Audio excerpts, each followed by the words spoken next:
Goeienaand.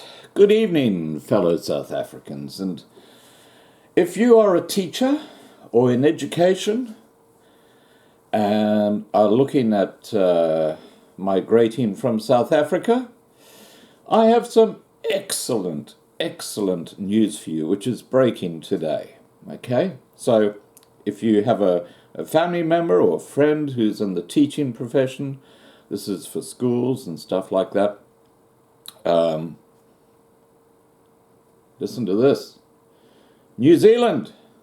Yes, New Zealand. Probably one of the most attractive places to move to is looking for teachers, and specifically teachers from South Africa. Okay, I'll just read you the information about it. The New Zealand government has more than doubled its target for recruiting overseas teachers to fill a shortfall of 850 teachers next year.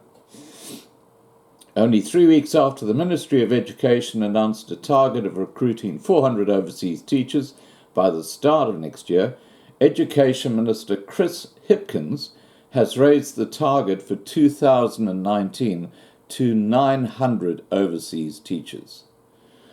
He has allocated an extra $10.5 million on top of $29.5 million earmarked last December for a package of measures including the following. More overseas relocation grants of up to $5,000 for immigrants and $7,000 for returning Kiwis, plus $3,000 to cover the school's recruitment costs.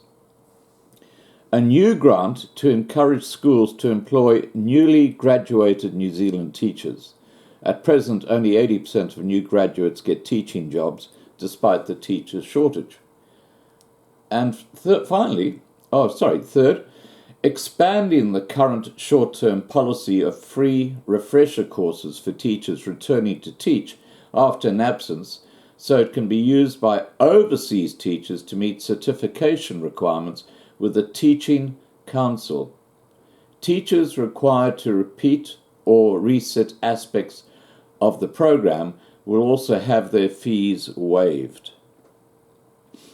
Changes to the criteria to enable more schools to appoint unregistered teachers as teachers with limited authority to teach in a specified subject or area. Additional funding for agencies to process more overseas teacher applications. Hipkins said, new analysis by the Ministry of Education showed that 650 extra primary teachers and 200 extra secondary teachers would be needed in 2019 to meet a rising level of demand, driven mainly by forecast growth in the number of students in schools. And he goes on to say, we know that some schools and parents, particularly in the Auckland area, but also in pockets around the country, are concerned that not enough teachers are coming up into the system. And we are determined to pull out all the stops to meet next year's projected shortfall, he said. Now, one of the target areas that they're looking for replacement or teachers to fill the shortage is South African teachers. You see, you get all the good news here, guys. You get all the good news here. Now, remember to subscribe so you can be kept informed. And in about 2 hours' time, or about 1.5 hours' time, I'll be going live on the live stream. I'll put the link down below. I hope to see you there. Okay, guys, I hope this bit of good news has helped you. Take care.